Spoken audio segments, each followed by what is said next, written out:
오늘은 시편 147편이 되겠습니다. 시편이 총 말씀 150편까지 있는데 본문 전개상 아마 147편까지가 이전에 아마 그 이후를 어디서 살펴왔던 것 같습니다. 147편 전체를 함께 묵상하도록 하겠습니다. 한 절씩 교독하겠습니다. 제가 1절 읽겠습니다. 할렐루야, 우리 하나님을 찬양하는 일이 선하며 찬송하는 일이 아름답고 마땅하도다. 여호와께서 예루살렘을 세우시며 이스라엘에 흩어진 자들을 모으시며 상심한 자들을 고치시며 그들의 상처를 싸매시는도다. 그가 별들의 수효를 세시고 그것들을 다 이름대로 부르시는도다. 우리 주는 위대하시며 능력이 많으시며 그의 지혜가 무궁하시도다. 여호와께서 겸손한 자들은 붙드시고 악인들은 땅에 엎드러 뜨리시는도다.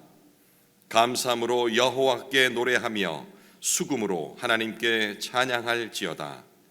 그가 구름으로 하늘을 덮으시며 땅을 위하여 비를 준비하시며 산에 풀이 자라게 하시며 들짐승과 우는 까마귀 새끼에게 먹을 것을 주시는도다. 여호와는 말의 힘이 세다 하여 기뻐하지 아니하시며 사람의 다리가 억세다 하여 기뻐하지 아니하시고 여호와는 자기를 경외하는 자들과 그의 인자하심을 바라는 자들을 기뻐하시는도다. 예루살렘아, 여호와를 찬송할지어다. 시온아, 네 하나님을 찬양할지어다.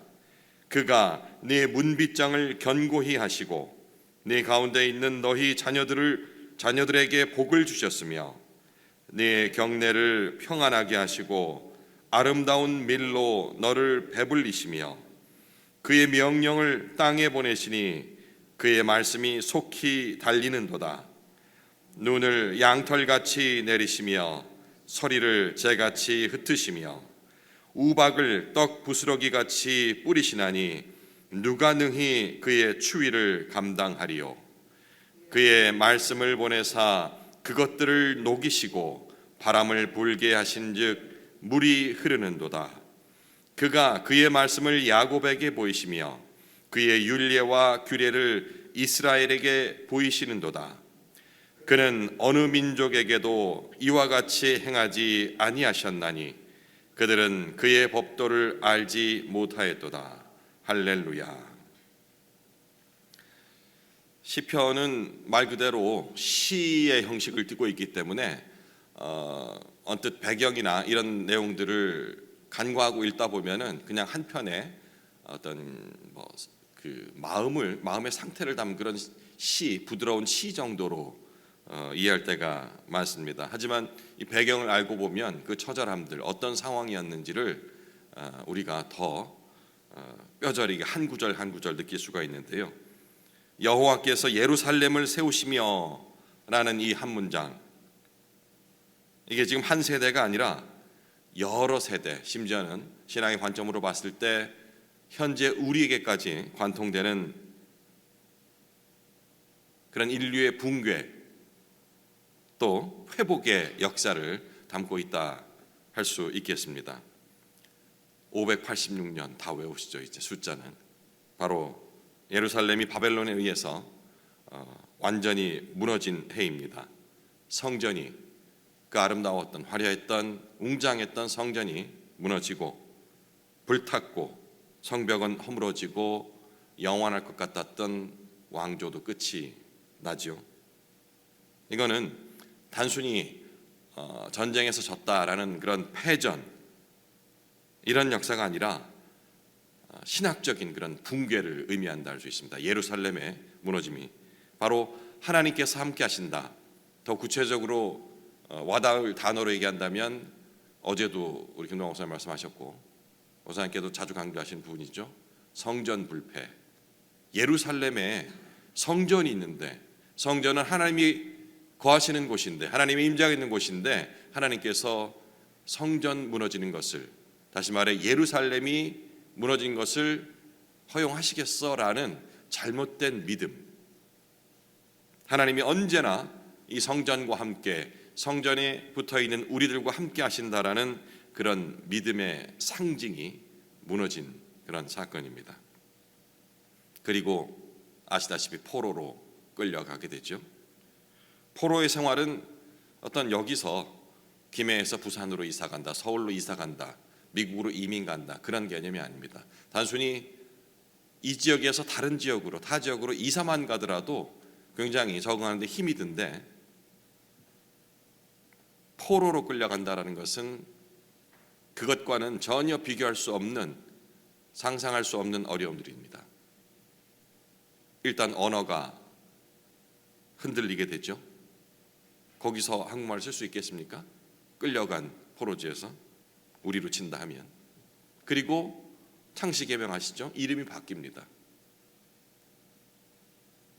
그 당시로 들어간다면 그들이 아무렇지도 않고 일상으로 드리던 그런 예배, 제사, 그 행위를 할 수가 없게 되는 것이죠. 하나님을 단순히 잃어버렸다라는 개념이 아니고 하나님을 이해하던 방식, 그러니까 우리가 예배에 대한 정의를 생각할 때 하나님을 높여드리는 것, 더 깊이 들어간다면 하나님의 말씀을 듣는 것, 하나님의 말씀을 듣는다는 것은 하나님의 뜻을 우리가 알아듣는다, 알아간다라는 뜻 아니겠습니까?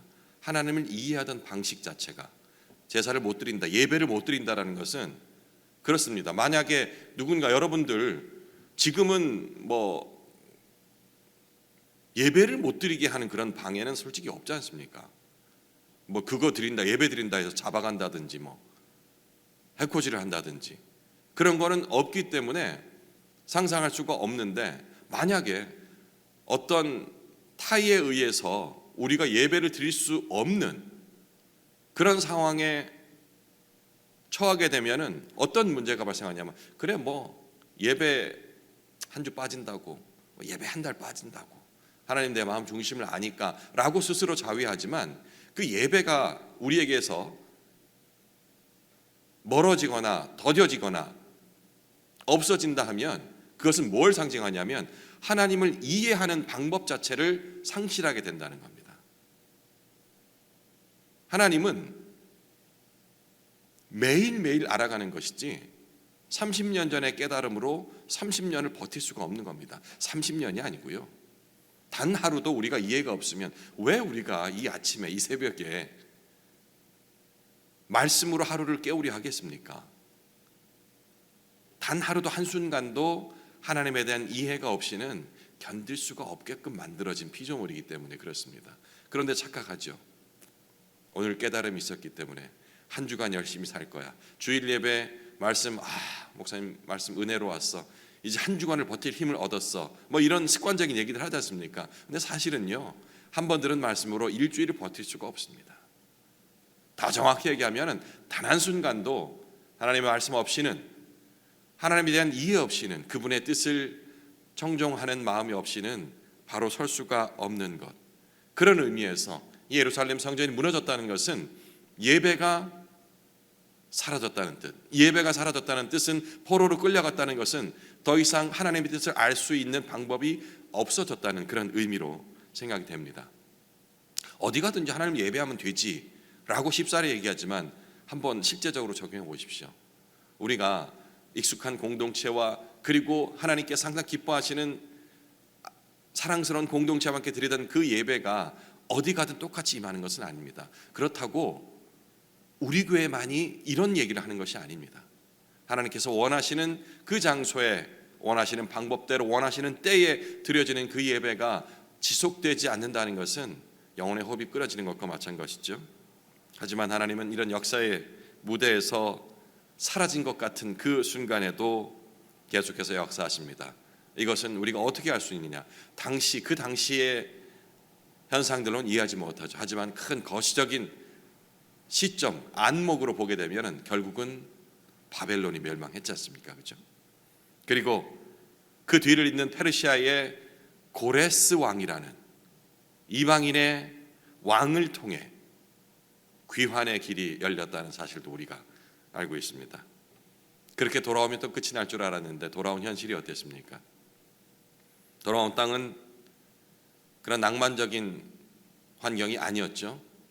고향 사람들이 우리를 반겨주는 것도 아니었고, 그리고 다시 일어날 만한 그러한 근거가 있는 것도 아니었습니다. 폐허였죠. 그래서 열심히 성전을 다시 세웠지만 공동체는 여전히 불안했고, 또 아직 성벽은 완공되지 않고 내부는 쉽게 분열되고 있는 그런 상황이었습니다. 우리 계속 아침 묵상을 통해서 지나온 그런 묵상 내용들을 살펴보고 있는 것입니다. 이 긴 시간을 통과한 후에야 오늘 읽은 시편 147편은 노래합니다. 여호와께서 예루살렘을 세우신다 라고요. 그냥 희망적인 메시지를 전하고자 함이 아닌 이 역사를 해석한 이후에 기록됐을 때 이게 신앙의 결론이라고 볼 수가 있겠습니다. 1절 할렐루야, 우리 하나님을 찬양하는 일이 선함이여 찬송하는 일이 아름답고 마땅하도다. 찬양이라는 것에 대해서 우리가 좀 더 깊은 이해가 좀 필요한데요. 찬양을 흔히들 이제 어떤 우리의 주체할 수 없는 감정의 폭발 혹은 위로 이런 정도로 생각할 때가 많이 있습니다. 그러다 보니 어떤 사람들은 그 기독교 역사를 보게 되면 이 찬양 자체를 굉장히 이렇게 폄하시킬 때도 있었어요. 그거 네 감정, 사람의 감정을 북돋우는 거 아니야? 라는 것에 포커스를 맞추다 보니까 아예 예배 시 찬양을 부르지 않았던 그런 시대도 있었습니다. 그런 교파도 지금도 현재도 존재하고요. 한국에는 없는 걸로 알고 있는데, 그런데 이 찬양이라는 것은 그런 단순한 감정의 폭발이 아니고 바로 내 신앙이 어떤 것인지에 대한 판단의 분출이라고 할까요? 말이 좀 어렵긴 합니다만은 내가 하나님을 알게 되면, 우리가 하나님을 알게 되면 찬양하지 않을 수가 없다라는 이 문맥으로 우리를 그 찬양을 정리할 수가 있는 것입니다. 내가 기분이 너무 좋고 막 이러니까 진짜 막 들썩들썩, 혹은 내가 기분이 너무 다운됐으니까 하나님 위로를 바라면서 그냥 찬양 몇 소절을 부르면서 감동의 눈물이, 이런 개념이 아니고 하나님을 알아갈수록 정의는 무엇입니까? 인간의 창조 목적이 바로 어제도 말씀하셨던 것 같은데 여호와를 찬양하게끔 만들어진 존재가 바로, 하나님을 찬양하게끔 만들어진 존재가 우리라는 것이죠. 그 목적을 알기에 찬양할 수밖에 없다라는 결론이 되는 겁니다. 그 이유가 이어서 나오죠. 2절 3절 여호와께서 예루살렘을 세우시며 이스라엘의 흩어진 자들을 모으시며 상심한 자들을 고치시며 그들의 상처를 싸매시는도다. 하나님의 하는 일, 아니 우리 사람들이 보통 일을 해나갈 적에 이렇게 생각합니다. 큰 일을 위해서는 사소한 것들, 작은 것들은 희생이 되는 것을 감수해야 한다. 많이 듣던 소리고 그렇게들 생각하고 있지 않습니까? 그죠? 우리가 어떤 목적을 이루기 위해서는 뭐 또 참아야 되고 뭐 이런 식으로 적용을 하니까 그 말이 그럴듯하게 보입니다. 그런데 이것은 자칫하면은 이원화되는 그런 부작용을 낳을 수가 있어요. 하나님께서 하시는 일은 뭐 큰 거를 위해서 다른 것들을 희생시키고 이런 개념이 아니고 동시에 이루어지는 겁니다. 강함과 온유함이 동시에 나타나고 큰 일과 작은 일이 동시에. 도시를 세우는 일, 정말 큰 구조적인 개혁 아니겠습니까? 동시에 상한 마음을 싸매시는 일을 한다라고 지금 기록을 하고 있는 것이죠. 지금 여기 상심한 자라고 번역된 이 단어는 히브리어 원어로 직역을 하게 되면은 부서진 마음이라는 그런 뜻을 갖고 있습니다. 이 부서진 마음이 바로 상심한 자라고 번역될 수 있겠죠. 이게 포로기에 그런 상처는 단순한 전쟁을 겪었어, 우리가 민족이 해체됐어, 이런 그런 트라우마가 아니고 근본적인 질문, 하나님의 백성이라는 그런 믿음 자체가 흔들린, 그러면 우리는 실패한 백성인가? 라는 것에 대한 근본적인 질문을 갖고 있는 것이죠. 이 질문에 하나님은 외면하지 않으십니다. 성경의 회복은 언제나 이 공적인 외적 구조와 함께 내적인 치유를 동반한다. 방금 전에 말씀드렸죠. 큰 것을 위해서 작은 희생한다. 이런 개념이 아니고 동시에 진행해 가는 겁니다. 그렇지 않으면요, 만약에 겉모습만 세워진 그런 공동체는, 혹은 겉모습만 강조하는 공동체는 쉬이 무너질 수 있습니다. 그렇다면 내면만 강하면 될까요? 마음만 위로받은 그런 신앙은 현실을 헤쳐나갈 힘이 없습니다. 우리끼리 모여서 좋은 위로의 말씀과 잘 될 거야 자매님, 힘을 내 라는 그런 내적 치유, 이것은 어찌 보면 이 안에서는 정말 위로가 되지만 그냥 당장 현실만 부딪혀도 무너질 수밖에 없는 것입니다. 그래서 오늘 본문을 통해서 하나님께서 하시는 일에 대한 원칙을 봐야 하는 겁니다. 겉과 속을, 구조와 내면을, 외형과 내면을 동시에 세워가시고 치유해 가신다라는 것. 이제 갑자기 4절에서 6절까지는 시선이, 기자의 시선이, 저자의 시선이 하늘로 올라가죠. 4절, 그가 별들의 수효를 세시고 그것들을 다 이름대로 부르시는도다. 그러니까 고대 세계에서 하늘 혹은 그보다 더 위에 있는 별은 그 사람의 통제, 인간의 통제를 벗어난 아주 경이로운 그런 영역으로 알고 있지 않습니까? 물론 현재도 마찬가지입니다. 하지만 고대에 비해서는 이제는 우주선이 우주로 날아가는 시대가 되다 보니까 많은 그러한 신비들이 풀려가는 듯 보이지만 여전히 그곳은 미지의 땅이고, 시대가 지금 변한 이 시점에서도 인간의 통제를 완전히 받지 않는 그런 영역으로 이해가 됩니다. 하지만 하나님께서는 이 별을 그냥 이름 없는 한 점, 지금 모든 별들에 대한 이름이 다 없지 않습니까? 그냥 먼저 발견한 사람 이름 붙이고 하는 그런 수준인데, 하나님은 그 모든 별들의 이름을 알고 계시고, 왜냐하면 창조자시니까요. 그 이름을 직접 부르신다라는, 이게 시적 표현이긴 합니다만은 가만히 생각해 보면 가슴이 벅차요. 셀 수조차 없는 그 별들의 모든 이름을 부르신다라는 이런 면에서 신앙을 갖고 있는 사람, 그리고 하나님을 경외하는 사람들에게는 가슴 벅찬 감동이 알 수가 없는 겁니다. 누가 누구의 그런 이름도 시도 있지 않습니까? 그 김춘수인가요? 꽃이라는 시였던 것 같은데, 그가 이름을 부름으로써 기억이 정확히 안 나네요. 이제 자신의 정체성이 선명해졌다라는 그런 내용의 시였던 것 같은데, 이름이라는 그런 의미입니다. 창조주만이, 만드신 사람만이 지을 수 있는 그런 특권.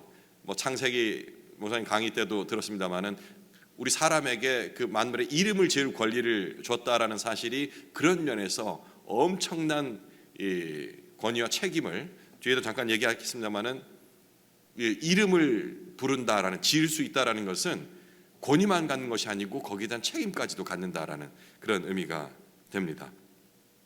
6절, 여호와께서 겸손한 자들은 붙드시고 악인들은 땅에 엎드려뜨리시는도다. 그러니까 이 하나님께서, 우리가 지금 방금 제가 말씀드렸다시피 전능하시다라는 표현, 이 전능하신 하나님께서 과연 관심을 두는 자리가 어딘지에 대한 그런 구절입니다. 소위 말하는 권력의 정상이나 성공의 무대가 아닌 바로 겸손한 자의 자리에 신경을, 관심을 두신다라는 표현 아니겠습니까? 우리 겸손이라는 단어도 생각을 해보면 성격적으로 온유한 그런 상태를 겸손으로 이해하기 쉬운데, 성경에서 말하는 겸손은 바로 이런 겁니다. 하나님 없이는 결코 내가 설 수 없음을 아는 그런 존재의 태도를 바로 겸손이라고 얘기를 하는 것이죠. 그저 내가 제가 힘이 있나요? 이런 개념이 아니고, 저보다 더 훌륭하신 분도 많은데요, 이런 겸양의 모습들, 이런 걸 겸손이라는 것이 아니고, 하나님 없이는 결코 내가 설 수 없다라는 것을 자각하고 있는 사람이 나오는 자연스러운 그런 태도를 바로 겸손이라고 라고 얘기를 한 겁니다. 그리고 하나님은 그러한 겸손한 자를 붙드신다라고 얘기를 하고 있는 것이죠. 이제 7절에 11절까지는 하나님께서 기뻐하시는 기준에 대해서 얘기하는데 10절 여호와는 말의 힘이 세다 하여 기뻐하지 아니하시며 사람의 다리가 억세다 하여 기뻐하지 아니하시고, 이 말의 힘이 세다 하는 것, 이제 우리가 이제 타는 말 있잖아요. 예. 그러니까 이제 군사력을 얘기를 한다라고 이 주석에서 얘기를 했더라고요. 근데 실제 히브리어를 보니까 이 말이라고도 번역되고, 뭐 그러니까 실제 이 단어가 이렇게 껑충껑충 뛰는 생기 있는 그런 상태를 얘기하는 그런 단어더라고요. 그러니까 새가 팔쩍팔쩍 뛴다, 날아간다든지 이런 것들도 표현할 적에도 이 단어를 썼는데 발음이 어려워 제가 지금 읽지는 못하겠고, 그런데 여기는 몸의 흐름상 그 당시 얘기를, 그 말이라는 것은 마차를 끌고 하는 그 말로 이제 해석을 한 것이죠. 군사력이 강하다 해서 하나님 기뻐하는 것이 아니고 사람의 다리가 억세다 하여, 이거는 이제 인간의 그 능력을 얘기하는 게 힘을 얘기하는 거겠죠. 오늘로 비교하자면 이제 성과나 혹은 일의 추진력, 속도 뭐 이런 걸 가지고 사람을 평가하는 것, 영향력, 경쟁력 이런 단어들로 대체할 수가 있겠습니다. 하나님이 그거로 기뻐하지 않고 11절 여호와는 자기를 경외하는 자들과 그의 인자하심을 바라는 자들을 기뻐하시는도다. 정의가 나오죠, 그렇죠? 경외 역시 하나님을 대하는 우리의 태도를 얘기하는 것입니다, 그렇죠? 사람에게 이렇게 경외라는 단어는 어울리지 않죠. 바란다는 것도 상황이 나아지는 걸 뭐 이런 것들을 바란다는 의미보다는 하나님의 그런 성품을 기다리는 그런 우리의 상태, 이것을 바로 바란다라고 얘기할 수 있겠죠. 물론 그렇다고 하나님이 강한 사람을 쓰지 않는다, 무조건 약한 사람만 쓴다, 이런 개념은 아닙니다. 강하던 약하던 그런 힘의 유무가 아니라 방향성을 본다라고 이해를 하면 될 것 같습니다. 그가 어디에 기대해 자신의 설 힘을 어디에서 얻고 있는가라는 그런 방향성, 무엇을 소망하고 있는가, 이거에 대해서 기뻐하시는 것이죠. 내가 가진 이만큼 하나님 이루었습니다. 제가 이만큼 해서 교회를 몇 개를 세웠어요. 선교지에 이만큼 후원을 했습니다. 소중하고 귀한 일이지만 그 결과, 성과에 대해서 하나님이 참 장하다 내 아들라고 얘기하는 것이 아니고 그가 어떤 방향을 계속 유지하고 있느냐, 그리고 그것을 한 행동이 어떤 소망을 갖고 있는 것이냐라는 것으로 기뻐하신다는 얘기죠. 이제 12절에서 20절까지는 이제 회복의 결정적 표지가 바로 말씀이라는 부분을 강조하고 있습니다. 12절에 예루살렘을 직접 부르죠. 예루살렘아 여호와를 찬송할지어다, 시온아 내 하나님을 찬양할지어다. 회복된 그런 공동체 첫 반응은 감사합니다, 정말 이것을 이룬 것에 대해서 뭐 이런 어떤 자기 만족이 아니라 바로 찬양으로 표출된다는 것입니다. 13절 14절 문빗장이 견고해지고 평강이 주어지고 우리의 일용할 양식이 주어진다라는 부분. 하지만 이어지는 15절의 핵심을 표현하고 있죠. 그의 명령을 땅에 보내시니 그의 말씀이 속히 달리는도다. 말씀은 우리가 이제 성경책을 들고 있으니까 마치 이게 교리적인 이해, 멈춰져 있는 고정적인 뭐 이런 이미지로 우리가 이해할 수가 있는데, 지금 이 표현대로라면은 말씀은 멈춰 있는 교리가 아닙니다. 땅으로 보내지고 현실 속을 지금 달린다라고 표현하고 있지 않습니까? 얼음을 녹이고 쭉 이어지는 구절들이 또 바람을 일으키고 공동체를 다시 조직하고, 이런 것들이 행동적인 것들이 바로 언약 안에서 주어졌다고 19절은 표현하고 있습니다. 그가 그의 말씀을 야곱에게 보이시며 그의 율례와 규례를 이스라엘에게 보이시는도다. 이스라엘의 특권이 힘이 아니라 바로 계시임을 얘기하는 그런 부분이 되겠습니다. 말씀을, 아까 말씀드렸다시피 말씀을 받았다라는 것, 이것은 이름을 지을 수 있는 권한을 우리에게 주어졌다라는 것은 바로 특권이기도 하지만, 선택되었다는 그런 특권이기도 하지만 책임을 가져야 한다라는 그런 뜻을 얘기를 합니다. 이 147편에 얘기했던 모든 내용들이 신약에서 더 분명해지죠. 예수 그리스도의 탄생을 통해서 우리가 이 복음의 연결점들을 항상 생각해 억지로 맞추려는 개념이 아니고요. 이해도 안 되는데 어떻게 끼워 맞추겠습니까? 그런데 그것이 보여지는 시점이 있습니다. 아, 이게 이렇게 완성이 되는구나 라는 부분들. 예수님께서는 무너진 성벽을 다시 세우기 위해 이 땅에 오신 것이 아니라는 점을 147편은 얘기를 합니다. 무너진 인간을 하나님의 거처로 회복시키기 위함, 단순한 성벽을 다시 세우기 위함이 아닌, 그래서 상한 마음을 고치셨고 흩어진 자들을 부르셨고 십자가에서 우리 상처를 외면하지 않으시고 몸으로 담당하시죠. 상처를 싸매시는 그런 하나님의 손길이 바로 예수 그리스도의 십자가에서 궁극적으로 드러난다라는 사실입니다. 이제 우리에게 질문을 해야겠죠. 오늘 읽은 본문을 통하여서 그 시대적인 상황을 이해하였고 이 시편의 147편의 저자가 말하고자 하는 바가 무엇인지 깨달았다. 그것이 아니고 삶으로 살아야 한다. 어제 말씀에도 나왔습니다. 그렇지 않다면 아무 의미가 없는 것이라 했죠. 그럼 이런 질문을 던질 수가 있겠죠. 오늘 나에게 무너진 예루살렘은 어디인가? 무엇인가? 관계 혹은 예수를 믿고서 처음 깨달았던 소명,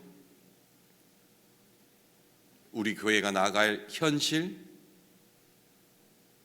다음 세대 혹은 마음 깊은 그런 상처, 이 모든 것들이 우리의 무너진 예루살렘이라 가정한다 하면 147편은 이렇게 얘기하는 것이죠.